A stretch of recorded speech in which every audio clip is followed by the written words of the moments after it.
What's up, guys, and welcome back to Kaori's Corner, where it's always suggested by you, reviewed by me. And we have a very, very interesting review request. And it's funny because I actually had stumbled upon this and I was like, I want to watch this and review it. So we are being introduced to the Twisted Childhood Universe, or TCU, and it includes like Winnie the Pooh, Tigger, not Eeyore, but Piglet, Rabbit, Bambi, Pinocchio, Mary Poppins, Peter Pan, all of the characters that we grew up with when we were kids, right? And so where the Twisted Childhood Universe is putting an incredibly dark twist on these characters that we know and love. So I'm going to go ahead and review at least two. Well, I'm going to go ahead and review two of the movies that I did see. Or three. Anyway, the first one up is going to be Winnie the Pooh, Blood and Honey. Now, when I tell you this movie is absolutely terrible, I was 100% on board with the fact that it got 3% on IMDb because it is actually really so bad. The Pooh and Piglet costumes are prosthetics and, rubber masks, really. Not even like actual prosthetics. They are rubber masks, and they very much seem that way. So a lot of the problem that I was having with this one in terms of the special effects was the masks. It seemed a bit difficult, and they could only express the one emotion of being angry. But, they had the right to. So, in this movie, it talks about Christopher Robin being in the 100-Acre Wood, where he befriended Pooh, Piglet, Tigger, Eeyore, Kangaroo, all of them, right? And for years, when he would go into the 100-Acre Wood, he would bring them food, and he would hang out with them, and they would play for hours. Essentially, what was going on in Winnie the Pooh and all of those movies and TV shows that we watched when we were little. And finally, at one point in time, he decided that it was time for him to grow up, and he ended up going off to college. Now, they would have been fine with the idea of him going to school, even though in the Winnie the Pooh cartoon, when Christopher Robin was talking about going to school, Pooh was like, "Are you still going to come visit us?" And he was like, "Of course. I would never abandon you guys." So it seems to be feeding a lot off of that. So they knew that he was going to school while he was little, but he was still able to come after school, after he did his homework, and be in the 100-Acre Wood with them. However, the problem arises when he goes off to college. So he goes off to college, and again, he was bringing them food. That's how they were eating. So when he goes off to college, nobody is bringing them anything to eat because, of course, everybody is thinking they are his imaginary friends. He just goes out into the 100-Acre Wood and plays alone. So nobody's bringing them any food, and this place is hit with a really, really terrible winter in which they don't have any food anywhere to scavenge for themselves either, and they weren't taught how to hunt or anything like that because, again, at this point, they are very, very soft animals. So in order to keep themselves alive and thinking that Christopher Robin is going to come back any day now, they kill and eat Eeyore, which causes them to have complete mental breaks through trauma. They stop talking and they become feral and increasingly angry, which is understandable because you used to bring them food. Now, several years later, you come back home and you have your fiance with you. You've been gone from the 100-Acre Wood for a while, and you come back home to introduce your fiance to your friends, the ones that she thinks are imaginary. You've been talking about them for years, the entire time that you were away at college. Now, when I was in school, I would come home occasionally. You didn't do any of that. At all. You went nowhere. You stayed at school. I feel like this would have turned out better if you came home at least once a month or something. I don't know. But you came back to the 100 Acre Wood. You were so excited to introduce this woman to your friends. You come back to the 100 Acre Wood and find that it is this desolate wasteland, essentially. And it was weird to me that you were thinking that they were still going to be normal when you have not been there for all this time. Doesn't really say how long he's been away at school, but it would have to have been at least a few years at this point, based on how big they are. So you come and you see, like, and then you start seeing these monstrous things, and you're trying to tell your fiance, like, you know, relax, they're not gonna hurt you, something's wrong. And then she ends up getting murdered. You end up getting kidnapped. And for the entire time that you have been kidnapped, they are whipping you with Eeyore's tail, not speaking because they don't speak anymore. And they end up dripping or pouring your fiance's blood on you. They are very angry. And you have this thing in your mind that you don't know why they're doing this. Okay.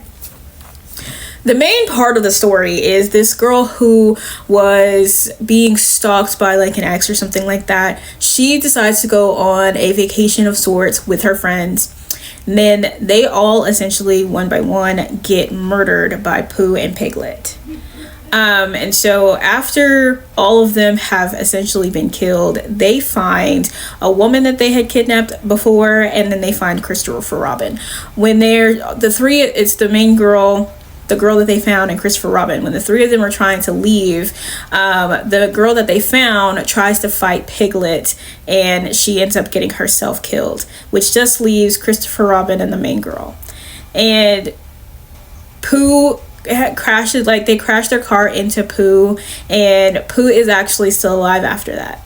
So he's holding the girl hostage, and Christopher Robin is literally begging on the ground, talking about, I don't know why you're doing this. So Pooh decides to break his vow of silence and go, you left, and slits the girl's throat. Christopher Robin runs away, and then he proceeds to stab that girl's corpse like the whole time Christopher Robin's running.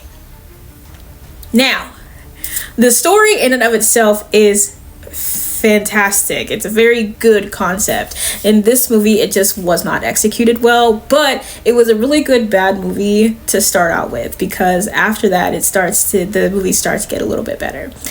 The thing here is that Christopher Robin's character is so odd to me, because you spent all of those years from when you were a child all the way up until you went to college with these characters, these creatures in the woods. They didn't hunt or anything. They solely relied on you for food. You left them, never visited, ever. They ended up having to eat one of their own, one of your friends. They ended up having to eat him. Turned feral, went mute, and you are wondering for some strangely odd reason, why are they doing this? He kept asking Pooh that as well, like when they were in the last few scenes. Why are you doing this? What do you mean? How has it not clicked to you why they are doing this right now? Because it seems pretty obvious that something has happened in your absence. Nobody else knows that they exist except for you. You're not thinking. Outside of like the really bad special effects, and there really aren't too many special effects actually, the story is interesting, and I just wish that they had executed it a little bit better. But as we continue forward with what it is that they're doing, we do get some improvement on the stories. This one definitely deserves that 3% that it has on IMDb and Rotten Tomatoes. So, you know, I'm not going to argue that. I did like it though. It was just frustrating with Christopher Robin's character acting like he has no idea what's going on. Now, in universe, I wouldn't be pissed off at them at all. I would not be pissed off at him at all, because there were so many things that Christopher Robin did that led to this situation, and then it would have just continued to piss me off as one of the characters if you keep asking why I'm doing something that is clearly a direct result of something that you either did or didn't do. And a lot of people that I did see in the comment section were like, I don't really, like, I'm on Christopher Robin's side. I don't understand why they're doing this. What do you mean? Did you not watch the movie or listen to what it is that happened? Imagine, like, this was like a whole Donner Party situation, actually, where they had to eat them, like, each other. So it's like, imagine you are a group of people and y'all have been together for years, and y'all have been solely dependent on one person, essentially. And you've been dependent on the friendship that you've built as a group. And the person who has been basically helping you more than 90% of the way just disappears without saying anything, no visitations, no nothing. And you have no idea what to do. And you come into a situation where you have to sacrifice one of the people who is closest to you. That is absolutely insane. And then for the other person to then come back and act as if they haven't done anything wrong or nothing's happened. He's acting as if no time has passed whatsoever.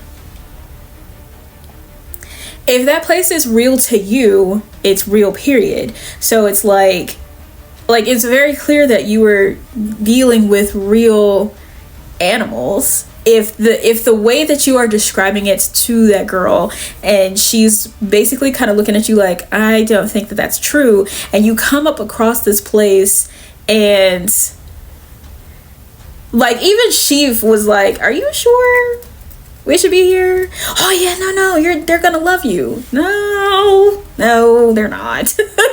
Not at all. They did not love anything about that. So in universe, I don't blame them.